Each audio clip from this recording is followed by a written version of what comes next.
今年10月初9日双十晚会要伫咧新竹空军基地内面举办，除了会邀请歌手甲在地甲团表演以外，现场阁会展览2台幻象2000的战机。不过因为疫情的关系，会进行人数管制，除了交包1000人，现场会阁再开放1000名民众入场。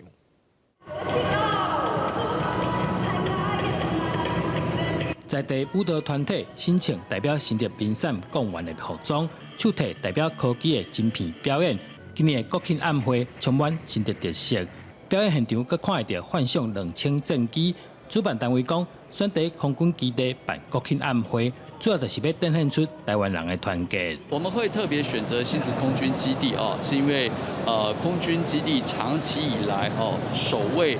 台湾的领空我们的国军弟兄非常的辛苦，邀请所有的国人同胞在疫情较为趋缓之后，参与这一个别开生面非常有别于过去的一场国庆的晚会。虽然受到疫情影响，不过今年嘛是有1000名侨胞会回来台湾参加国庆晚会，会透过线顶的方式展现给全世界知影。约有1000人要来参与我们的晚会以及国庆大典。那么在此，我们要非常的欢迎所有现在在线上观看的所有侨胞朋友，